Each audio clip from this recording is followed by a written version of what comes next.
পটকাকে তো তুই মারতে পারবি না। এই আমি তোর হাত ধরলাম, এই আমি তোর পাশে দাঁড়ালাম, তোকে ছেড়ে আমি আর যাবো না। হাস না, একটু হাস না, তাকা না। ছাড়ো। পটকা যদি দাঁড়াতে পারে তাহলে তো আমরাও দাঁড়াতে পারি। ও, তোমরা সবাই থাকতে পারবে আর আমি বুঝি থাকতে পারবো না, তাই না? আমি পরের মেয়ে বলে বুঝি আমার কোনো দাম নেই? না না, ঠিক আছে, শোনো, যদি কেউ দাম না দেয় না, তাহলে নিজের দাম নিজেকেই দিতে হয়। মেশো তো গুনগুন, আমরা একসাথে সব হ্যাঁ থাকবো। আমি বোধহয় হাঁ করে দেখবার জন্য এখানে এসেছি। এই আমিও দাঁড়িয়েছি, দেখি তুই আমাকে কি করে তাড়াস। আমি তাড়াতে যাব কেন? ওরকম ভুলের মতো বিধিয়ে বিধিয়ে কথা বলবি না ভাবিন। কি বলতে চাইছে বলতো?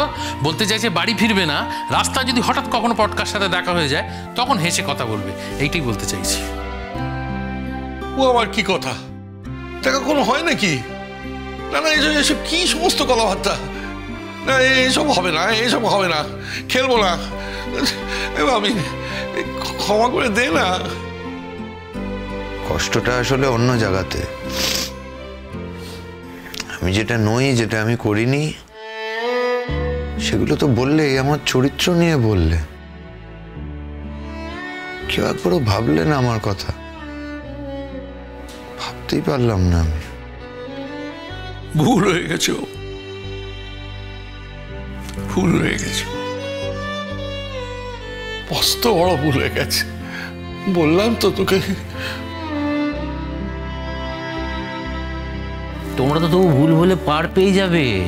আমি তো বাইরের লোক, আমার দিকে তাকিয়ে তো কথা পর্যন্ত বলবে না। কি হয়েছে বলুন তো আপনার? আমার তো কিছু হয়নি, হয়েছে তো তোমার। দেখো সৌজন্য, আমি স্বীকার করছি আমি ভীষণ স্বার্থপর বাবা।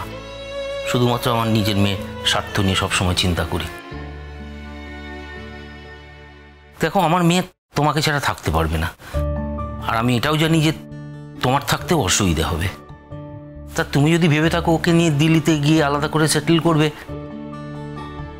সেটা কেমন করে হবে? তার কারণ আমার মেয়ে তো সবার সঙ্গে থাকতে চাই। তাই জন্য বলছি সব হিল্লি দিল্লি এগুলো বাদ দাও প্লিজ। ভাবিন,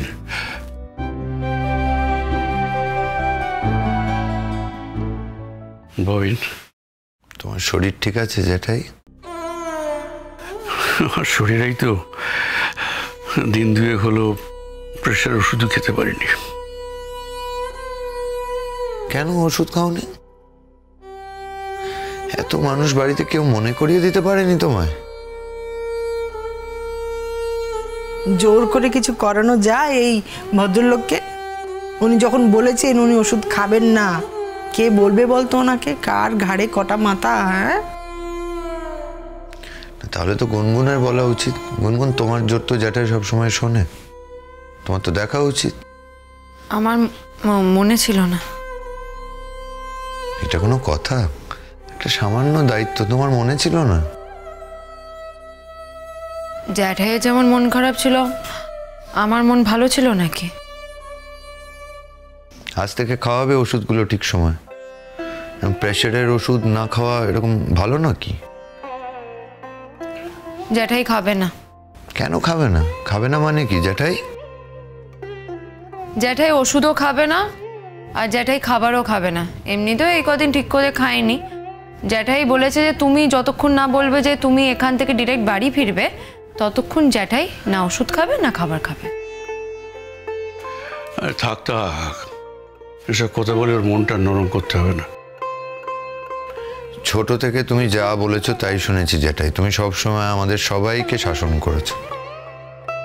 এখন তুমি বুড়ো হচ্ছ আর আমরা বড় হচ্ছি, তাই এখন আমাদের শাসন তোমায় কিন্তু শুনতে হবে।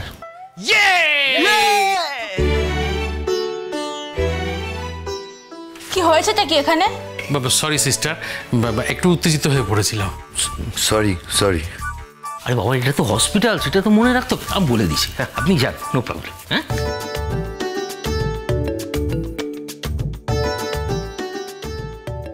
এটা যে হাসপাতাল না আমাদের বাড়ি নাকি স্বর্গ, আমার সব গুলিয়ে যাচ্ছে। এটাই তো আমাদের বাড়ির আসল চেহারা। তোমাদের বাড়ির আসল রূপ, আসল চেহারা দেখে আমার কি হবে? আমি কি আর বাড়িতে জায়গা পাবো? আমার জামাই হয়তো বলে দেবে যে এই লোকটা বাড়িতে আসলে নট অ্যালাউড, আমিও চলে যাব। অতটা অসভ্য বোধহয় আমি নই, আর আমার জ্যাঠাই বা আমার গুরুজনেরা আমাকে ওরকম শিক্ষা দেয়নি। তুমি বলছো তাহলে আমি যেতে পারি? আবার আমি যেতে পারি? হাসছে হাসছে ও ড্যাডি হাসছে, দেখো দেখো লুকিয়ে লুকিয়ে হাসছে। আমরা ঠিক দেখেছি কি ওদি ভাই হাসছিল না এক্ষুনি। এই তো তার মানে ক্লিয়ার হয়ে গেছে, তুমিও আসতে পারবে। দাদা, ও দাদা, তাহলে তোমার ধর্ণা দেওয়া সার্থক। আমার মেয়ে যেটা পারেনি তুমি সেটা করে দিলে। শুধুমাত্র জ্যাঠাইয়ের কথাতেই আমি বাড়ি ফিরছি, নাহলে আমি সিদ্ধান্ত নিয়েছিলাম আর ফিরবো না। জানি জানি, জ্যাঠাই তোর প্রাণ, আমরা তোর কেউ নই। না, তাই হোক, ও দাদার জন্য ফিরলেই হলো। আরে দাদার জন্য ফেরা মানে তো সেই ভাগ আমরা পাবো, তাই না পটকা? যা বলেছো মেজদা। দেখ, ওই যে আমি বলেছিলাম ত্যায্য পুত্র করবো, উনি কিন্তু আমি অনেকক্ষণ আগে ফিরিয়ে দিয়েছি। আচ্ছা হয়েছে তো বাবা, কেন ছেলে মানুষই করছো? চোখটা মোছো, কান্নাটা থামাও। আজকে ছাড়লেই ভালো হতো, আমরা বাড়ি নিয়ে গিয়ে ওকে সুস্থ করে দিতে পারতাম। হ্যাঁ হ্যাঁ, এই কথাটা বাবা আপনি একদম ঠিক বলেছেন। ও কাকা বাবু, আপনি একবার দেখুন না, এখানে তো আপনার অনেক চেনাশোনা আছে, তাই না? না না, ডাক্তাররা যখন বলছে একটা দিন থাকতে, তখন থাকুক না। তোমরা কোনো চিন্তা করো না, রাত্রেবেলা আমি তো আছি, তো সকালেই চলে আসবে। আছি আমি রাত্রেবেলা। চিন্তা তো হচ্ছে একটু। অনন্যার জন্য চিন্তা করছিস? আরে কোনো চিন্তা নেই, আমরা নিচে পাহাড়ায় থাকবো, একেবারে ধরে নিই তারপর যাবো। আরে বললাম তো যাব, বলেছি যখন যাব। এত পাহারাদারির কিছু নেই তো। না না বাবা, কোনো রিস্ক আর নিচ্ছি না। এখান থেকে সোজা চ্যাংদোলা করে একদম বাড়ি। চ্যাংদোলা করবে এই অবস্থায়? ভুলে গেছি, চ্যাংদোলা না, গাড়ি দোলা। তোকে সোজা গাড়ি দোলা করে বাড়ি নিয়ে চলে যাব, শুধু আজকে রাত্রিটুকু। রিজু, তুই রাতে থাকছিস তো? হ্যাঁ অবশ্যই, আমিও থাকবো, তিনজনে মিলে আড্ডা হবে। আর আমি? তুমি থাকবে না, বাড়িতে পুজো শোনা বলে একজন আছে, কিন্তু সেটা মাথায় রেখো। ওদি ভাই, একটা তো রাতের কথা, কালকেই তো দেখাই হচ্ছে, আর তো কোনো চিন্তাই নেই, আবার সবাই একসাথে থাকবো। ঠিক তাই, এই চলো চলো সবাই বাড়ি চলো। এখন বাড়িতে গিয়ে আবার এই বুড়োকে ওষুধ খাওয়ানোর আছে না। বাবিন, তুই ভালো করে বলে দে তো যে তুই কাল ফিরছিস, কিন্তু আজ যেন ওষুধ খায়। চলো চলো চলো চলো সবাই। বেশ, রিপোর্টটা আমায় দিও, তার উপর নির্ভর করবে আমি বাড়ি ফিরবো কি ফিরবো না। খাবো না বলেছি নাকি? গিয়েই তো খাবো। এত কাঁটার উপরে রাখো কেন তোমরা আমাকে?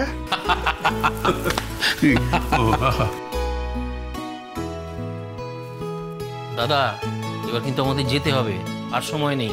সিস্টার বারবার চিউকি দিয়ে যাচ্ছে। তোমরা সবাই এগো, আমি ওর কাছে আছি। গুনগুন, একটা কথা শোনো, পেন্নি যদি কোনো রকম এখানে ঝামেলা করতে আসে, তুমি কিন্তু নিজে থেকে কোনো স্টেপ নিও না, বুঝলে? আমি হসপিটালে বলে যাচ্ছি যা বলার। আমি আর কি স্টেপ নেব ড্যাডি? তিন্নি দিদির প্রতি আবার, আসলে তিন্নি দিদি এমনিতে এত দুঃখী না, সত্যিই তো। কোনোদিন নিজের মাকে পায়নি, যাকে ভালোবেসেছে তাকেও কাছে পায়নি। ওর প্রতি না আমার কোনো রাগ নেই, জানো তো। আমার শুধু ওর প্রতি দুঃখ আছে। ওকে দেখলে আমার করুণা হয়, রাগ হয় না। তাই ওর প্রতি কোনো স্টেপ নেওয়ার কথা আমি ভাবছিও না।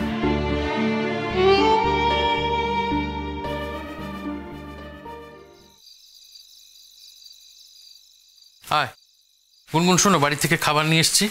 তুমি তো উপর থেকে নামতেই চাইছিলে না, কিন্তু রাতে না খেলে জুজবে কেমন করে সারা রাত? আচ্ছা একটা কথা বলছি, আমরা তিনজন এখানে রয়েছি সারাক্ষণ। যদি রাত জাগতে গিয়ে ক্লান্ত লাগে আমাদের বলবে, আমরা ভাগ ভাগ করে জাগবো, কেমন? একদম, এই কথার কোনো নড়চড় হবে না। 2 ঘন্টা অন্তর শিফটিং ডিউটি। যাও তুমি রেস্ট করো, যাও। হ্যাঁ গুনগুন যাও, বলছি আমরা এখন আর যাচ্ছি না। এই দাঁড়া দাঁড়া, বাবিনের ঘরে কেউ আছে মনে হচ্ছে। কে আছে ওখানে? তিন্নি দিদি। মানে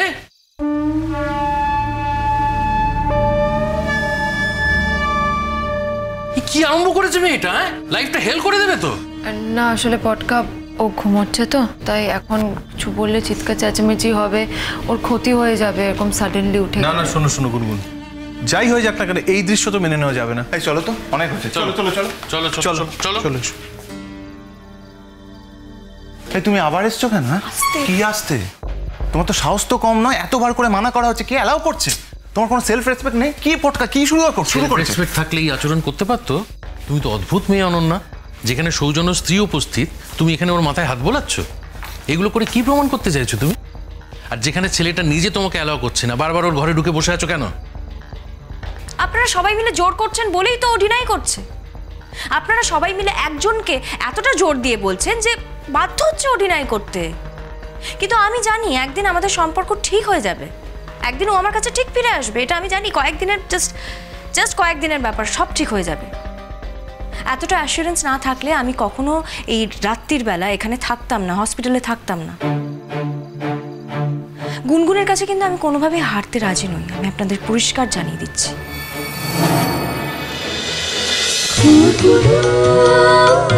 খুন খুন